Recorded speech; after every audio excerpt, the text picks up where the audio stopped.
अगर आप stock market में इंट्राडे ट्रेडिंग शुरू करना चाहते हैं और कंफ्यूज में है कि कहां से शुरुआत करें, तो ये वीडियो आपके लिए है। आज मैं आपको एक सिंपल स्ट्रेटेजी बताऊंगा जिससे बिगिनर भी आसानी से समझकर ट्रेड कर सकता है। सबसे पहले स्टेप 1, सही स्टॉक चुनना। Stock selection. सबसे पहले ऐसे स्टॉक चुनें जिसमें वॉल्यूम ज़्यादा हो और रोज़ अच्छा मूव करे, जैसे कि एग्जांपल रिलायंस हो गया, एचडीएफसी बैंक हो गया, इन्फोसिस जैसे लार्ज कैप या निफ्टी 50 के कोई भी स्टॉक। एक काम करना, गूगल पे जाना और सर्च कर लेना निफ्टी 50 स्टॉक लिस्ट, तो आपको वो 50 स्टॉक के लिस्ट मिल जाएंगे। स्टेप 2, टाइम फ्रेम कौन सा यूज़ करना है। यहाँ पे सभी लोग बहुत ही बड़ा अपना घाटा करवा लेते हैं, जो डिफरेंट डिफरेंट टाइम फ्रेम में वो लोग ट्रेड करते हैं। इंट्राडे में हमेशा सबसे पहले 5 मिनट और ज़्यादा से ज़्यादा 15 मिनट, इनमें आपको साफ ट्रेंड भी दिखना चाहिए। जैसे कि कोई स्टॉक अप ट्रेंड में हो, उसी में ही हमें ट्रेड ढूंढना है। स्टेप 3, ट्रेंड को समझना चाहिए।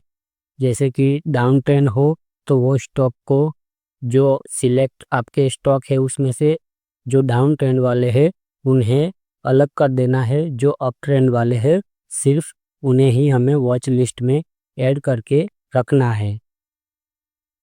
अब मुद्दे पे आते हैं। स्टेप 4 की एंट्री कहाँ करना है।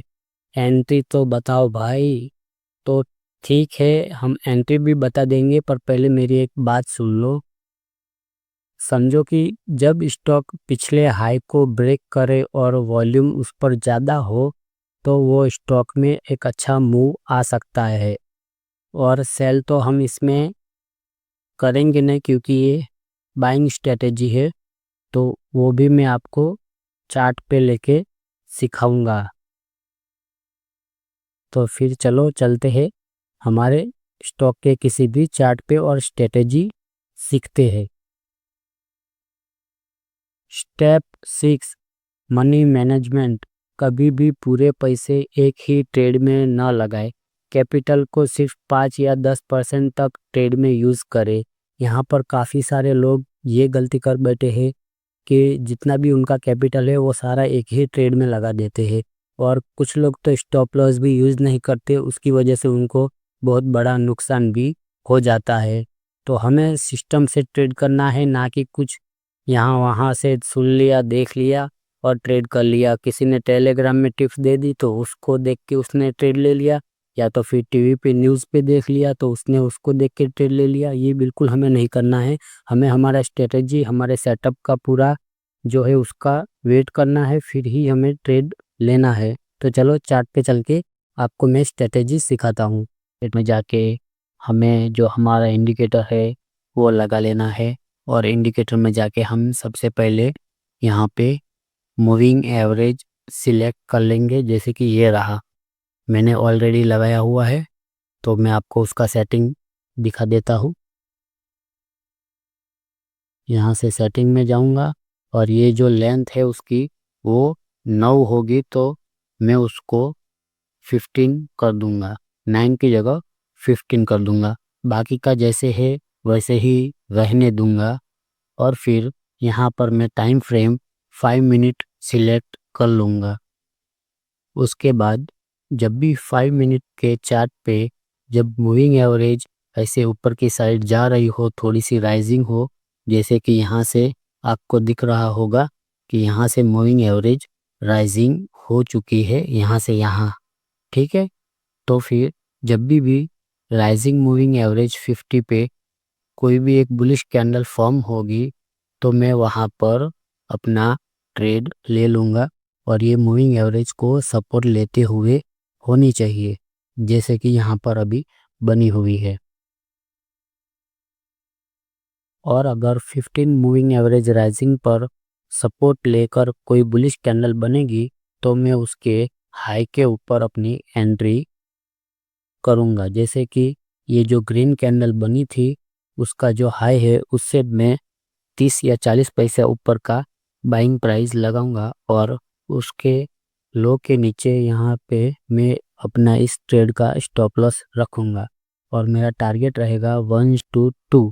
ये हमेशा हमें फॉलो करना है, ना कि 1:1 में निकल जाए। हमें 1:2 टारगेट हमेशा फॉलो करना है।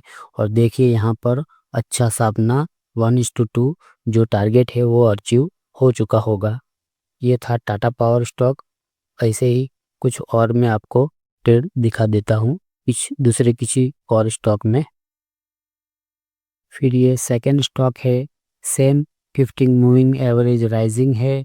यहाँ पर सपोर्ट लेकर कैंडल एक बुलिश फॉर्म हुई और हम एंट्री करेंगे इस बुलिश कैंडल के हाई के ऊपर। यहाँ पर इसके ऊपर हम एंट्री करेंगे और यहाँ पर भी हमारा जो 1:2 या 1:3 जो टारगेट है वो अचीव हो चुका है। आपको ये समझ में ना आए तो दोबारा देखना और बिल्कुल स्किप किए बिना शांति से देखना और आप खुद भी अपने किसी भी स्टॉक में जाके इसे एनालिसिस करना और देखना जाकर अपने चार्ट पे जो भी आपका स्टॉक हो उस पे या निफ्टी 50 के किसी भी स्टॉक पे एक स्टॉक को चुन के इस उसमें जाके इस चार्ट में ज़रूर देखना और खुद भी समझना। ये हमारा तीसरा स्टॉक बजाज फाइनेंस जो 15 मिनट टाइम फ्रेम में है और यहाँ पर भी देखिए 15 मिनट की एक कैंडल यहाँ पर बुलिश मूल मिली हमें और यहाँ पर भी मूविंग एवरेज राइजिंग ही है। तो हमें ये जो बुलिश कैंडल बनी है 15 मिनट की उसके हाई के ऊपर हमें खरीदना है और यहाँ पर भी आप देख सकते हैं 1:2 टारगेट आपका अचीव हो गया होगा।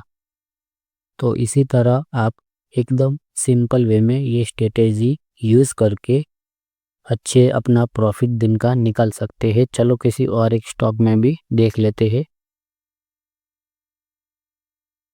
ये है दोस्तों 15 मिनट टाइम फ्रेम में टाटा स्टील और यहाँ पर भी देखिए जैसे कि मूविंग एवरेज राइजिंग है, बुलिश कैंडल एक फॉर्म हुई, हमने एंट्री ली इसके हाई के ऊपर पर यहाँ पर हमारा स्टॉप लॉस हो गया। तो दोस्तों इसलिए कहता हूँ बिना स्टॉप लॉस के कोई भी ट्रेड मत लेना और रिस्क मैनेजमेंट करके ही आप ट्रेड लेना। ये ऐसा कुछ नहीं है कि चलेगा ही चलेगा, इसमें स्टॉप लॉस भी होते हैं और उसका हमें यूज़ करना होता है। डे स्ट्रेटेजी अगर आप इसे डिसिप्लिन के साथ फॉलो करेंगे तो बिगिनर हो तो भी अच्छे प्रॉफिट कमा सकते हैं। प्रैक्टिस ज़रूर करें और बिना स्टॉप लॉस के ट्रेड कभी मत करें। मिलते हैं इसी तरह किसी और एक नेक्स्ट वीडियो में और वीडियो को लाइक भी कर देना, अपने दोस्तों के साथ शेयर भी कर देना और चैनल पे नए हो तो सब्सक्राइब भी कर देना।